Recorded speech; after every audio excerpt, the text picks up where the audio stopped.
My name is Wayne Hanneman. I'm 74 years old, and for most of my life I thought I was a man of quiet dignity.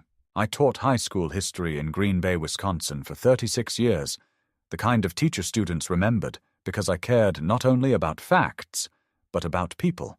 My wife, Carol, used to say I was too sentimental for my own good, that I gave too much of myself to those who wouldn't remember me. But she was wrong about one thing. I didn't care about being remembered. I cared about doing right by others. That's just how I was raised. Midwestern to the bone, my father used to say. Stoic, sturdy, maybe a little slow to anger, but deeply loyal, often to a fault. Carol passed away 9 years ago, the kind of quiet death people call peaceful. She went in her sleep, without struggle, without sound. And for a while I tried to convince myself that was a gift. But the silence she left behind was not peaceful. It was endless, crushing. I would wake up and listen for her slippered footsteps down the hall, for the soft clink of the teacup against the kitchen counter, and every time I remembered again, in that brutal moment of morning clarity, that she was gone. It was like losing her anew each day. The house we shared, modest, brown-bricked, nestled between 2 birch trees, stood empty except for the hum of the fridge and the creak of floorboards. I tried to fill the space. I kept her garden going, planted the same marigolds and lilies she loved. I joined the library's monthly book club, even though I hated most of what we read. I started volunteering at the local food pantry. People said I was coping well, that I seemed resilient. But they didn't see me at night, staring at the empty side of the bed, listening to the wind rattle the blinds, wondering what purpose remained for a man like me. My daughter Emily started visiting more often after Carol's death. At first it felt comforting. She brought casseroles, helped organize Carol's things, sat with me in the kitchen talking about nothing in particular. But soon the visits became more managerial. She began suggesting I move to a retirement community. "Dad, it's not about you being incapable," she said. "It's about you not being alone so much." Her husband Jared chimed in, always with that fake smile voice. "You'd make friends there. They've got rec rooms, movie nights, even woodworking classes." I told them I wasn't ready. I wasn't lonely in the way they imagined. I missed Carol, yes, but I didn't need forced socializing or group therapy or bowling leagues for the elderly. I just wanted my routine, my peace, and to be treated like a man who still had agency. But Jared didn't like that. Jared never liked that I thought for myself. He was one of those modern men who disguised control as concern. A successful financial advisor, always impeccably dressed, always armed with spreadsheets and legal pads and phrases like fiscal responsibility. When Emily married him 20 years ago, I bit my tongue. Carol didn't. She called him a slick operator the first night he came to dinner. I laughed then. I should have listened more carefully. Over time, the power dynamics shifted. Subtly at first. I found myself being included in decisions I didn't ask to be part of. Jared helped streamline my finances, consolidating my accounts into a portfolio he managed. "Just to keep things easy, Dad," he said. He offered to handle my taxes, too complex now with the IRA distributions and all, and insisted on getting power of attorney in case anything ever happened. I refused that last part, and I remember the look he gave me. Cold, measuring, like he'd lost a small battle, but noted it for later. I started seeing less of my grandchildren. Once they hit high school, Emily always said they were too busy for visits. Jared once joked that I was too old-fashioned to connect with them anyway. He laughed, but it stung. I knew it wasn't just about their schedules. It was about me being increasingly inconvenient, a background figure. I'd been demoted in my own family, reduced to holiday cameos and occasional calls about money. Still, I held on. I sent birthday cards, I called once a week. I showed up to school concerts even when no one saved me a seat. I smiled through the awkward dinners where Jared talked about market volatility, and Emily checked her phone while I sat there trying to feel like I belonged. Then came the dinner that changed everything. Thanksgiving. Last year. A house full of people. Emily's friends, Jared's colleagues, even their neighbours. I hadn't been asked to bring anything, but I baked an apple pie anyway. Carol's recipe. I wore a blazer she'd given me, one with leather patches on the elbows, a little threadbare now, but still mine. I was nervous, unsure if I'd be an accessory or an embarrassment, but I showed up, hopeful. At dinner, they asked me to give a toast. Maybe out of guilt, maybe out of habit. I stood up, glass of cider in hand, and began to speak about gratitude. About Carol, about family, about the importance of remembering those who shaped us. My voice trembled slightly, but I spoke from the heart. Then Jared interrupted. "That's enough, Wayne," he said, chuckling. "Let's keep it upbeat." The room fell quiet. People smiled awkwardly. Emily laughed, like she was trying to smooth over the moment, but the damage was done. I sat down, red-faced, humiliated. And then Jared added, with a smile that didn't reach his eyes, "You're kind of embarrassing us, okay? No need for the Hallmark drama." Something broke in me that night. I didn't argue. I didn't cause a scene. I just nodded, finished my pie in silence, and left early, unnoticed.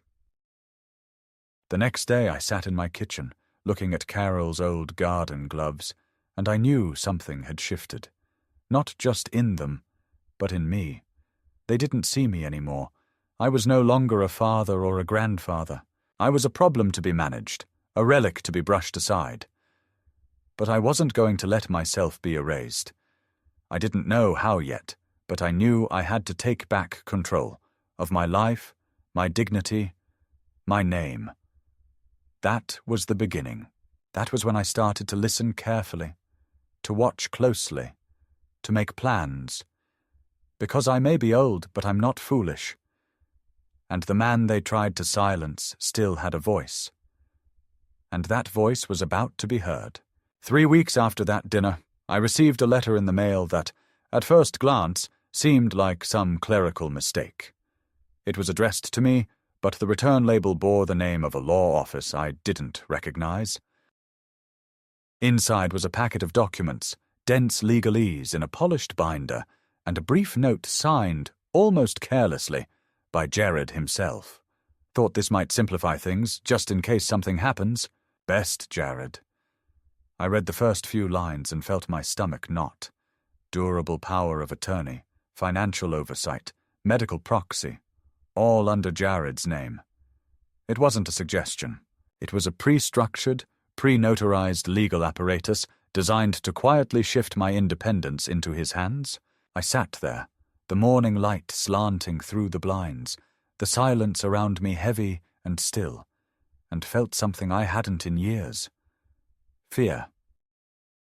Not the kind that makes you jump at shadows, but the quiet, mature kind, a realization that your world is being rearranged without your consent. I didn't sign it. I didn't call to ask about it either. I simply took the documents, put them in my bottom drawer beneath the last few birthday cards Carol had written me, and decided that something wasn't right. I started paying more attention after that. A few days later, Emily called. Not to check on me, but to say they'd made a decision. "Jared and I are thinking it might be best if you moved in with us for a while," she said. "Just temporarily, until we figure out what's next. Winter's coming, Dad, and I know that house gets cold. We've got the guest room set up, and it just makes sense." I didn't know what to say. They hadn't invited me to their home in over a year. Suddenly I was being offered a place? Something wasn't adding up. What about my things? My life? I asked. We'll take care of all that later. She replied too quickly. You just bring your essentials. We'll help you pack. I agreed, cautiously, not because I wanted to, but because I needed to understand what was really going on. That weekend, Jared arrived in his black Range Rover, stepped out like a realtor hosting an open house, and surveyed my modest home as if it were a condemned property. He barely said a word to me as I carried my overnight bag to the car. I noticed he left the trunk mostly empty. Odd, since he'd insisted I bring what I needed. When I asked about it, he smiled faintly and said, You won't need much where we're going. The drive was awkward. Jared kept the music on, just loud enough to discourage conversation. Every few miles, he'd check his phone, sending voice notes or listening to voicemails. I sat in silence, watching the Wisconsin landscape blur past, my mind spinning. The guest room, I soon learned, was a cramped corner upstairs with no window and a cot instead of a bed. There were no toiletries, no clean towels, no warmth. Emily greeted me with a peck on the cheek and a forced smile. The kids didn't even come down to say hello. They've got finals, she said, avoiding my eyes. You know how it is. That first night, they left me alone while they went out to dinner. You'll be more comfortable here, Emily said as she handed me a microwave dinner and a single bottle of water. We'll be back late. Don't wait up. I sat on the cot, plastic tray in my lap, the sound of their laughter echoing in the driveway as the garage door closed. Something was wrong, deeply wrong, but it hadn't yet fully revealed itself. The next morning, Jared called me into the dining room where he had spread out a series of documents, some familiar, some new. We're getting things organized, he said casually.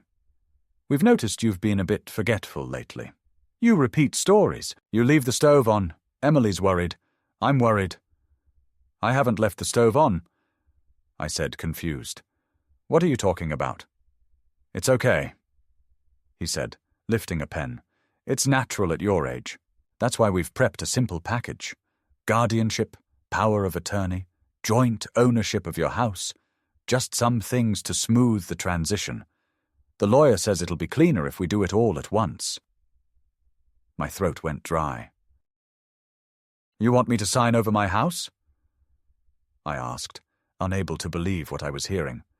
Not sign it over. Just put it in a family trust for protection. You'll still live there, technically, but we can manage it better.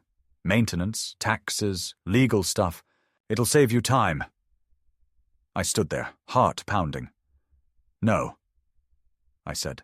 Not now. Not ever. His jaw clenched. Wayne, you don't understand how serious this is. No, Jared, I replied, my voice shaking. You don't understand what boundaries are. He stared at me, his eyes narrowing, calculating. Then, without missing a beat, he said, Okay, if you're sure, but don't say we didn't try to help. His tone made it sound like a threat, not a warning. That evening, Emily came to my door. She was holding a glass of water and a sleeping pill. I thought you might have trouble falling asleep, she said. Just something light. Dr. Mitchell prescribed it. I haven't seen Dr. Mitchell in over a year, I said. Her smile faltered. Well, Jared asked him for a consultation. He's helping us assess your needs. There's no harm in that. I refused the pill. That night, I lay awake listening to the muffled sounds of them talking downstairs. I couldn't hear words, but I knew, deep in my gut, that they were planning something. Something far worse than just stealing my independence. The next morning, Jared drove me to a clinic for a checkup. He didn't tell me it was a psychological evaluation. I sat in a small beige room with a woman who asked me to draw clocks, remember words, spell words backwards, describe what year it was. I did fine, not perfect. Who among us is flawless under pressure? But I was coherent, present, sharp enough to know what was going on. When I returned to the house, Jared was waiting.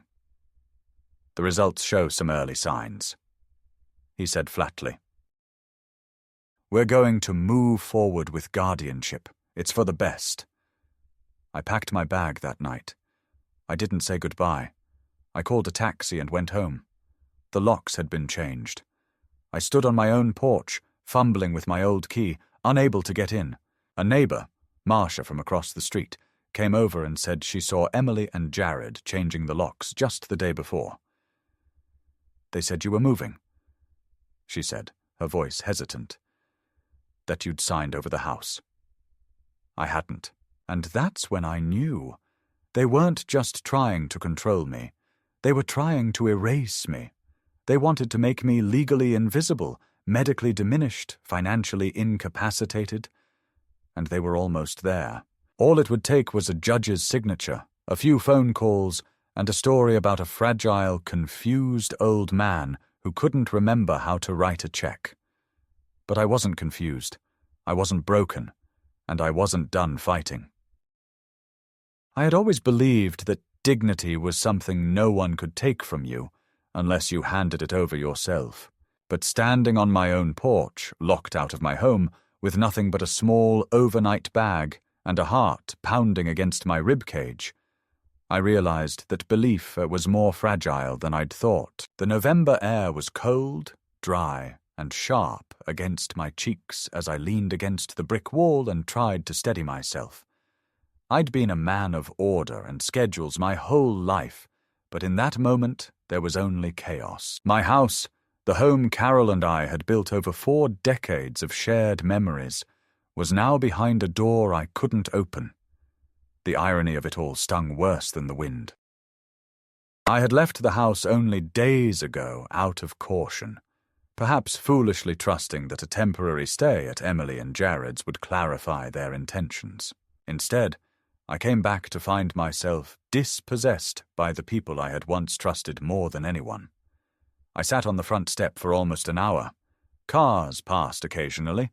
Joggers with earbuds and teenagers on skateboards cruised by without a glance. I thought about calling the police. But what would I tell them? That my own daughter had changed the locks on my home? That my name was on the deed, but I had no keys, no access, and no proof in hand? It all sounded like a sad misunderstanding, the kind that might prompt a well-meaning officer to suggest I spend the night at a motel and sort it out tomorrow. But there would be no sorting out. I knew that now. This wasn't a miscommunication. This was a plan. Coordinated. Cold. Executed with the precision of people who believed I would be too confused, too tired, or too afraid to resist.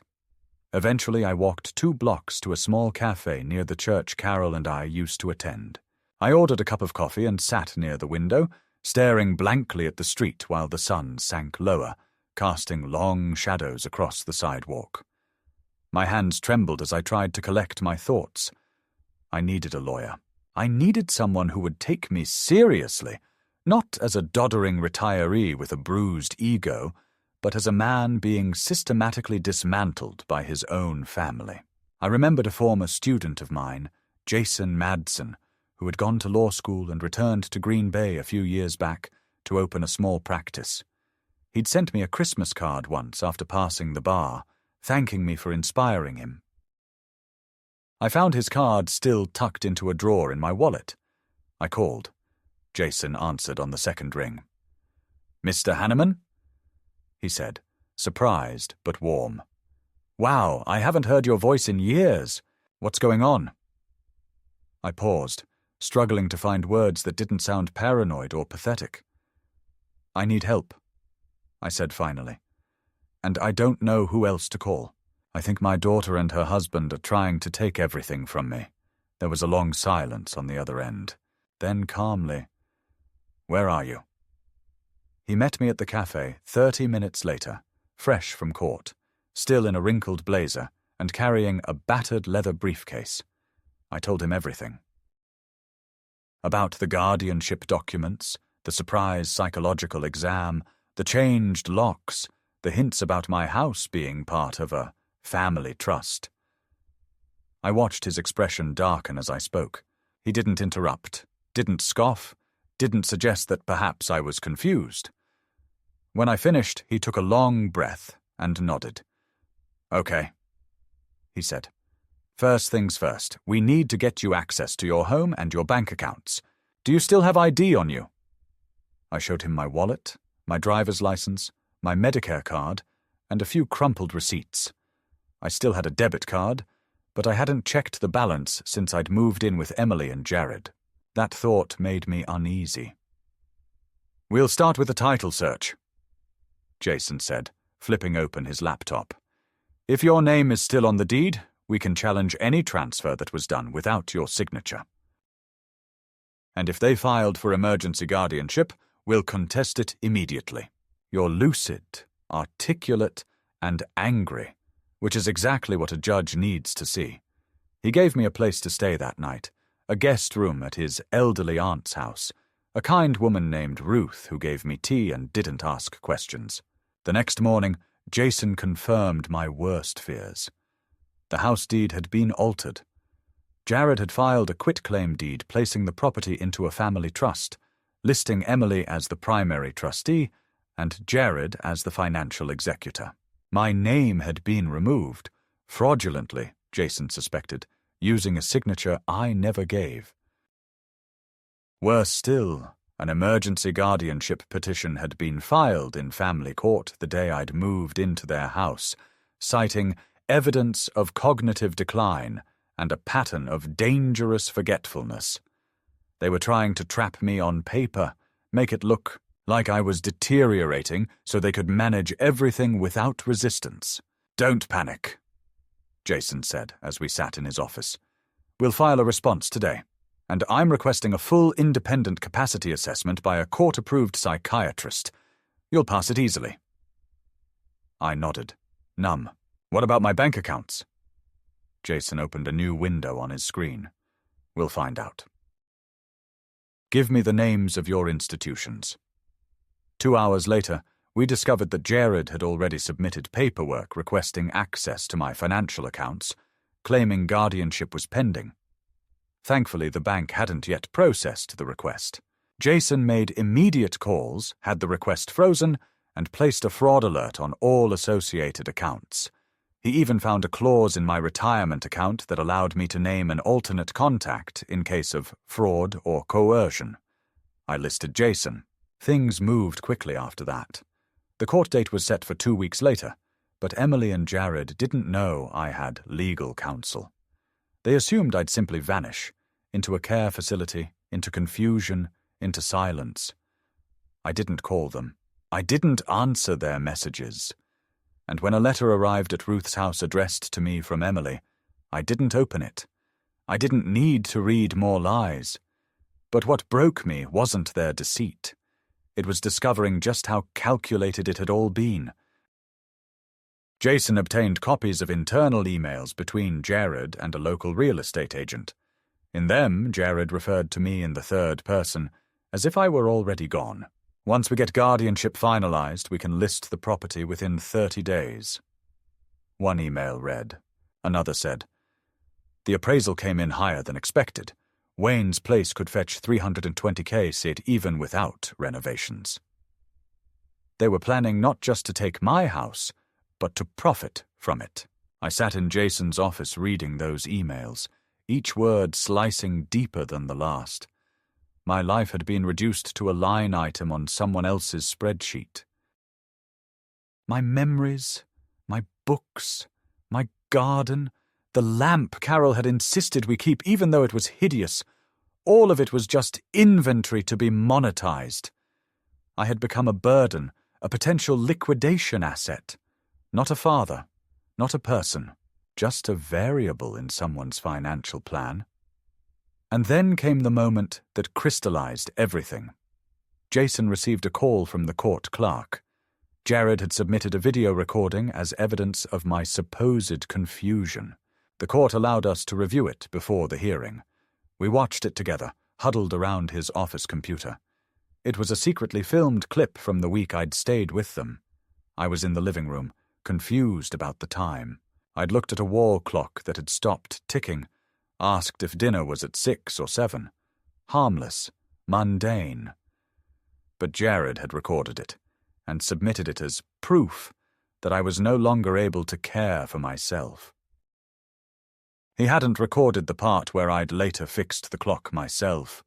He hadn't filmed the night I'd refused the sleeping pill or the morning I'd caught him going through my briefcase. They'd constructed a version of me that was weak, pathetic, deteriorating. A man no longer fit to manage his life. And now I was going to prove them wrong. In court, in public. Not out of vengeance, though that simmered beneath the surface, but out of necessity. Because I wasn't just fighting for my house or my money or my name, I was fighting for the truth of who I still was, and who I refused to stop being. The morning of the court hearing arrived cold and grey, with a low mist clinging to the sidewalks like a shroud. I hadn't slept more than a few hours the night before, not because I was afraid of what might happen in court, but because I couldn't stop thinking about how far things had come, how quickly a family could twist itself into something unrecognizable. The courtroom itself was nothing special. White walls, creaky wooden pews, a high ceiling that made every cough or whisper echo. But to me, it felt like a final proving ground, a place where I would either reclaim my life or be officially erased by those who should have protected me. Emily and Jared arrived together, dressed in coordinated greys and blacks, looking like the picture of solemn professional concern. Jared wore that same smug expression I'd seen so many times, like he was already rehearsing a victory speech. Emily, for her part, avoided my gaze. She looked thinner than I remembered, tired maybe, but not contrite. I sat on the opposite side of the aisle with Jason beside me, his suit slightly wrinkled, his expression focused and unwavering. He gave me a nod as the judge entered, and suddenly the world fell silent. The opening minutes were filled with procedural jargon, motions entered, affidavits submitted, evidence acknowledged. Jared's lawyer, a tall man with the polished arrogance of someone who never questioned his own competence, rose to speak. He painted a portrait of me that would have been laughable if it weren't so cruel. A confused, emotionally unstable elderly man, prone to delusion and misplacing important items, unable to remember conversations or manage finances, increasingly isolated. And at risk of self-harm, Jared and Emily sat behind him, nodding solemnly, like dutiful children forced into an uncomfortable but necessary act of mercy. Then Jason stood. His voice was calm, clear, and deliberate. He told the judge about the sudden changes to my property deed, the unauthorized attempts to access my bank accounts, the concealed medical evaluations, the surveillance recordings taken without my consent. He submitted a full independent medical assessment from a court-appointed geriatric psychiatrist who had spoken to me over several sessions and found no evidence of cognitive decline. He played the full video Jared had submitted as evidence, but with timestamps and context restored, showing clearly that I'd simply asked a routine question and later repaired the broken clock. Then he submitted a second video, a hidden camera clip taken by Jason during a brief visit to Jared's home a week prior. In it, Jared could be heard bragging on the phone to a friend about fast-tracking the guardianship so we can finally list the house. That was the turning point. The judge leaned forward, steepled his fingers, and turned to Jared's lawyer. "Do you have anything to say about this?" he asked, his voice low and unimpressed. Jared's attorney sputtered, tried to pivot, but the damage was done. The mask had slipped. The court could now see not a worried son-in-law, but a calculating manipulator, orchestrating a financial takeover under the guise of care. When I was called to testify, I stood slowly, walked to the front of the courtroom, and faced the judge. My voice didn't tremble. I didn't read from a paper. I spoke plainly. I told him about my life with Carol, about the home we'd built, about my years of teaching and saving and giving without expecting anything in return. I told him I wasn't perfect, none of us are, but that I had not lost my mind, nor had I lost my dignity. What I had lost was my daughter's respect, and the right to grow old without being hunted for what I had left. There was silence when I finished. No dramatic music, no gasps, just the quiet tension of truth settling over a room that had heard enough lies for one day. The judge took a recess and returned 30 minutes later with a ruling. The petition for guardianship was denied. The deed transfer was to be investigated for fraud. My accounts were to remain frozen to anyone but me. And Jared, though not criminally charged yet, was to be removed from all financial authority over me, effective immediately. The weight that lifted off my chest was not relief exactly. It was something harder to name, something closer to grief, not just for what they'd tried to take, but for what I now knew I would never get back. Emily never spoke to me that day. She followed Jared out of the courtroom, her face blank, her hand in his. I watched them go and felt nothing but a hollow, aching calm. They hadn't just tried to rob me of money or autonomy. They had buried whatever remained of our bond beneath the paperwork of betrayal. Jason and I walked out into the chill of late afternoon, the clouds breaking slightly overhead. He asked if I wanted to celebrate. I shook my head. No, I said. This wasn't a victory. It was survival. But survival, I realized, was a kind of triumph too. And this, I knew now, was only the middle of the story. The reckoning hadn't ended. It had only begun. In the weeks following the court ruling, the quietness of my days was deceptive. Outwardly, everything seemed to return to a version of normalcy. I moved back into my home.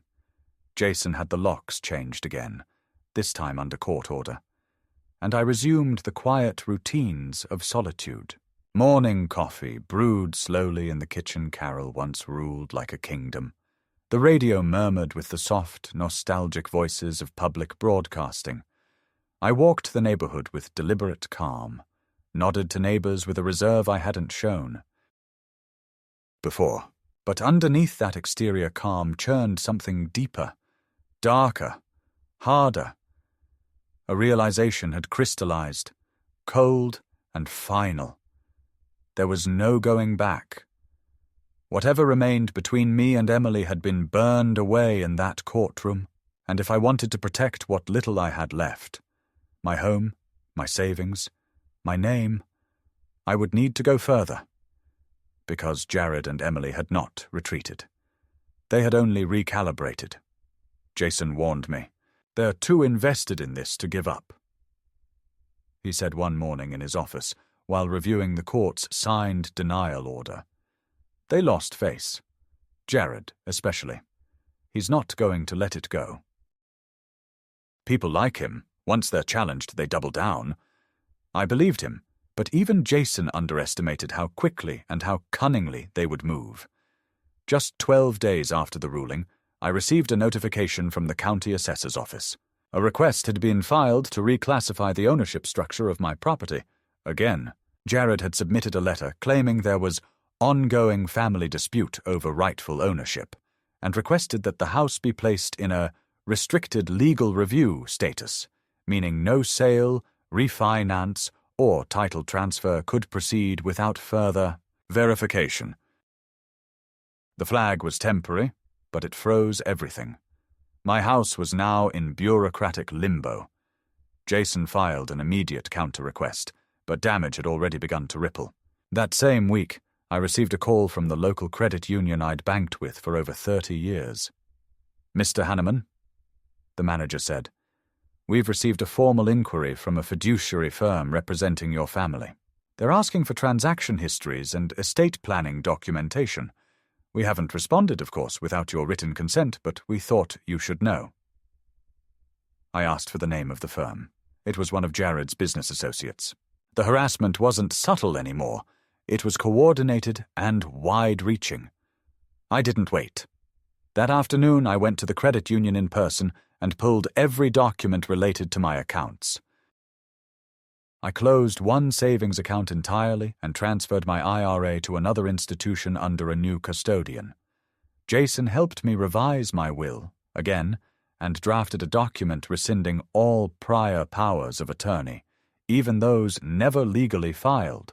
We left no window open. But the most sickening blow came one cold Tuesday morning when I answered a knock at the door and found 2 county social workers standing on my porch. They wore soft expressions, practiced and professional, and one of them gently introduced herself as Maureen. "We've had a referral, Mr. Hanneman," she said. "Concerns about your well-being. We'd like to ask you a few questions, if that's all right." My mouth went dry. I invited them in. What else could I do? And for the next 40 minutes, I sat in my own living room while strangers asked whether I remembered what year it was, if I had trouble bathing, if I ever felt confused or alone or unsafe. They were polite, but thorough. It was clear the report had been detailed. When I asked who had filed the complaint, they hesitated. "It's confidential," Maureen said, "but I think you already know." I did. Of course I did. Emily and Jared were trying a different angle now. If the court wouldn't hand me over to them through guardianship, maybe the state could be persuaded I was a danger to myself. Maybe someone from Adult Protective Services would recommend supervision. I showed them the ruling. I showed them the doctor's report. I gave them Jason's card. They left without making any notes. But the insult remained. And more than insult, the realization that someone could weaponize public institutions against a parent they once called Dad was a bitterness I wasn't prepared for. That night I walked through the house and looked at everything with new eyes, not just as possessions, but as pieces of evidence. Photographs, letters, documents, all of them suddenly felt vulnerable. I began to sort through drawers. I created a fireproof file with copies of all legal paperwork. I digitized everything important. I began keeping a daily log, not out of paranoia, but out of survival. If they came again, if they tried anything else, I would be ready. And then the letter arrived. Not from Emily. Not from Jared. From their attorney. A 4-page formal notification of their intent to pursue compensatory damages related to the guardianship proceedings. They alleged emotional distress, legal defamation, and reputational harm, claiming that by resisting guardianship and accusing them of fraud, I had inflicted substantial mental anguish and professional harm, especially to Jared standing in the financial advisory community. They were suing me. I took the letter to Jason. His jaw clenched as he read it. "This isn't going to go anywhere," he said finally. "It's nonsense. They're bluffing. But that doesn't mean it won't be hell." He was right. The lawsuit was frivolous, but it required a formal response. It triggered discovery. It meant more hearings, more paperwork, more exposure. They didn't need to win. They just needed to exhaust me. Financially, emotionally, legally. It was war by attrition. The first hearing was scheduled for the end of March. We began preparing in earnest, gathering documents, subpoenaing communications, deposing the real estate agent who had received those early emails from Jared. And then, in a stroke of either recklessness or arrogance, Jared made a mistake. During his deposition, when asked why he had attempted to move funds from one of my accounts after the court's ruling, he shrugged and said, "Because I had access." When asked who authorized that access, he said, "It was implied." Jason's eyes widened slightly. So you admit that you initiated a transaction from an account that you were not legally entitled to?" Jared paused. "I was acting in Wayne's best interest." That exchange alone was enough to prepare a counterclaim. Jason filed it within days, alleging financial coercion and attempted misappropriation of protected funds. The court was now forced to address the central issue not as a guardianship matter or family dispute, but as potential elder financial abuse. The term itself felt both shocking and strangely empowering. For months I'd struggled to name what was happening. Now, at last, the system had a name for it too. But the most difficult confrontation came not in court, but in person. One afternoon, as I returned from the pharmacy, I found Emily standing at the end of my driveway. She looked small, vulnerable even, wrapped in a heavy coat and holding a grocery bag. For a brief moment, something inside me stirred.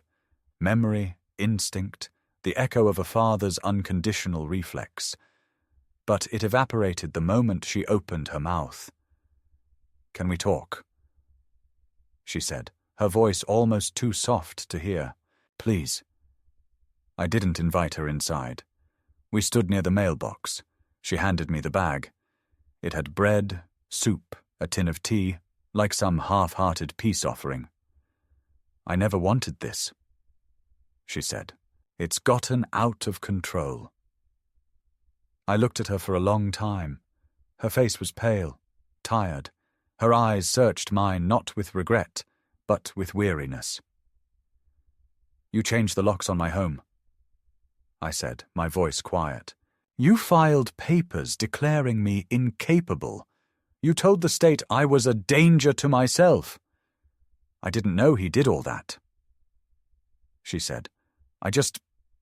Jared said it was necessary." "You signed the complaint," I replied. "Your name was on it." She flinched. "I was scared. He said we'd lose everything, that your accounts were vulnerable, that if we didn't act now—" I interrupted her.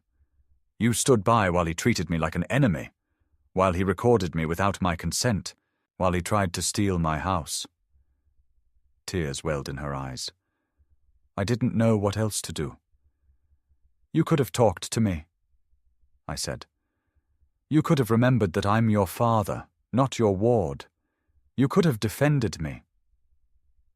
There was silence, and then she whispered something I wasn't prepared for. "Jared is going to leave me." I blinked. "What?" "He says I ruined everything, that I was supposed to control this better, that now we're both going to lose everything." I stared at her. In that moment, I understood that she wasn't there for me. She was there for herself. Not because she had realized what they'd done was wrong, but because their plan had failed, and she was afraid of the fallout. "I'm sorry," she said, barely above a whisper. I didn't respond. She waited.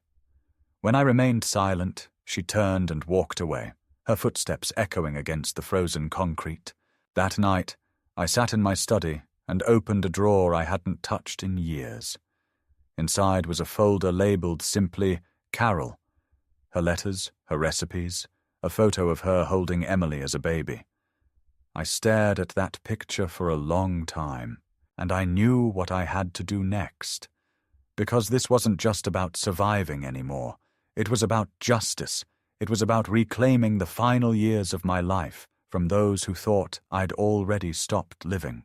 It was about making sure no one else, no other father, no other mother, would be treated like a burden to be managed. The fight wasn't over, but it was no longer just defense. Now it was retribution. By the time the final court hearing approached, something inside me had hardened. Not into hatred exactly, but into a resolve so cold and focused it felt almost metallic.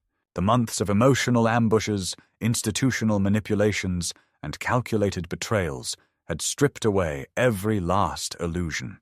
I no longer cared whether Emily would ever apologize, whether Jared would ever face the full scope of justice, or whether any of it could be reversed into something resembling reconciliation. That door had closed, sealed by every lie and forged document and whisper to a caseworker. What remained was a need, not for revenge, but for vindication. A public, irreversible assertion that I had never been what they made me out to be. That I had not faded. That I had not disappeared. Jason had worked tirelessly. He compiled timelines, financial audits, call logs, digital forensics from Jared's own email server, gathered with quiet cooperation from a whistleblowing junior analyst in Jared's office who had grown uncomfortable with the family strategy. There were screenshots of account access attempts, internal memos labeling me mentally deteriorated but still asset-rich, and worst of all, an email from Jared to a legal assistant. If Wayne won't sign, we'll get the doctors to say he's not fit to sign. End of discussion. There was no more plausible deniability, no more emotional fog, only a deliberate attempt to seize control of a man's life by dismantling his credibility piece by piece. The courtroom was more crowded this time. Local press had caught wind of the case. Elderly man fights back against family guardianship scheme, and a few reporters sat in the back, pens ready. I didn't flinch. I didn't fidget. I didn't smile for the journalists. I sat straight, silent, waiting. When the judge entered, I felt none of the nerves I'd experienced before. I felt only clarity. Jared testified first. His voice was smooth, as always, practiced. He spoke of family concern, of deep respect for me, of regret that things had become so adversarial. He painted himself as a reluctant participant in a necessary intervention, portraying the guardianship attempt as a protective act born of genuine love. His performance might have worked if not for what followed.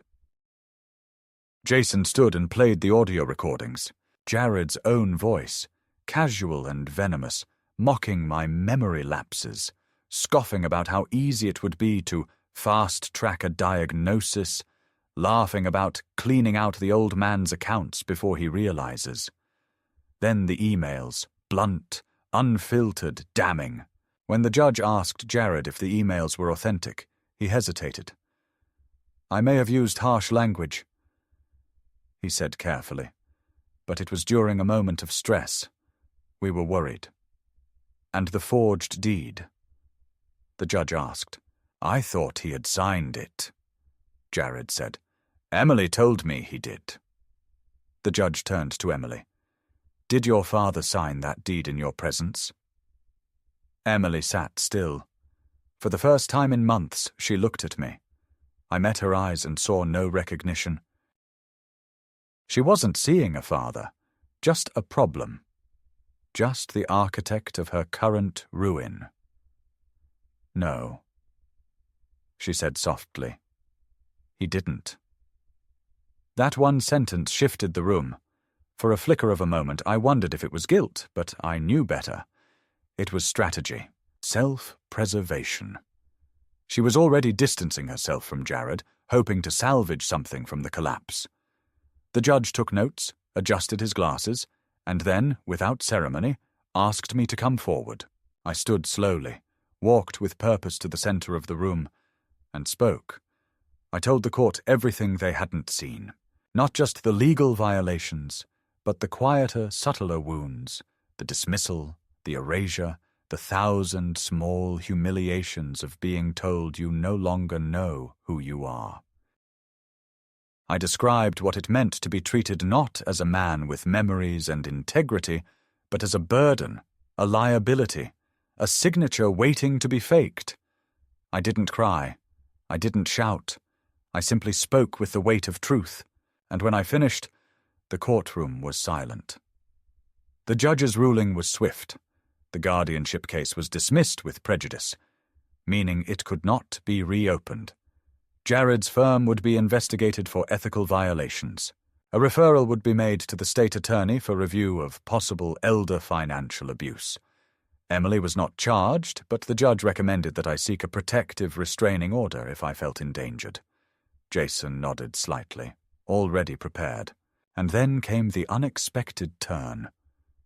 The judge turned to me and said, "Mr. Hanneman, do you wish to pursue civil damages?" I hadn't considered it. I hadn't wanted more money or drawn-out battles. but Jason whispered, "It's your right. You can file tomorrow, or not, your choice." I thought for a long moment, and then I said, "No, Your Honor, I want them out of my life, not in my paperwork." The judge nodded. "Then we are adjourned." As I walked out of the courtroom, a reporter called out, "Mr. Hanneman, how does it feel to win against your own family?" I didn't stop. I didn't answer. Because this wasn't a victory. It was a funeral for the family I used to believe in. The spring after the court hearings came slowly, the snow melting in a kind of reluctant retreat, leaving the grass wet and yellowed like an old memory struggling to resurface. I spent those days in silence, not the silence of sorrow or fear, but of recovery, the kind of silence that follows a storm when the house is still standing, but you walk from room to room, checking for cracks that weren't there before. My house, still mine, still solid, now felt like a witness as much as a home. The walls remembered everything. Every phone call, every closed door, every long pause on the stairs when I wondered how a life could turn so quickly into a cautionary tale. I didn't throw anything out. I didn't redecorate. I let the house be what it was. Honest. A little weathered, a little cluttered, and deeply lived in. The first Sunday of April, I returned to the church Carol and I had attended for decades. People were kind, cautiously so. There had been whispers, of course, rumors, half-truths passed from pew to pew, but no one asked directly. Instead, they welcomed me with softened eyes, hesitant pats on the shoulder, and the kind of quiet dignity only a small-town congregation can offer. I sat in our old pew, third from the back, and when the choir began to sing, I felt something release in my chest. Not joy, not even peace, but something looser than grief. An untying of knots I didn't realize I had been carrying. Jason continued to check in for a few weeks after the case closed, helping finalize the paperwork, ensuring that all my accounts had been secured. He refused to charge me for the last month of his work. "Call it interest on an old debt," he said, smiling faintly. "You taught me how to think for myself. This was me returning the favor." I thanked him, but I didn't say more. Some debts go deeper than invoices or gratitude. Some are the kind that shape a man's spine when he needs it most. I haven't seen Emily since the hearing. I doubt I ever will. She didn't reach out. She didn't write. Jared left her. This I heard through a neighbor whose cousin worked with Jared's new firm in Milwaukee. He resigned before the ethics board could finish its review, moved out within a week, took the kids. Or perhaps they chose him. I don't know. I won't ask. I've let that branch of the tree fall. Instead, I started walking more. Not just for health, though that too, but for rhythm. Each morning I leave the house with a small notebook and walk the same circuit Carol once did, stopping at the bench near the duck pond where she used to feed the birds. Sometimes I write. Sometimes I just sit. The neighbors have come to accept this routine. Wayne's morning watch, they call it.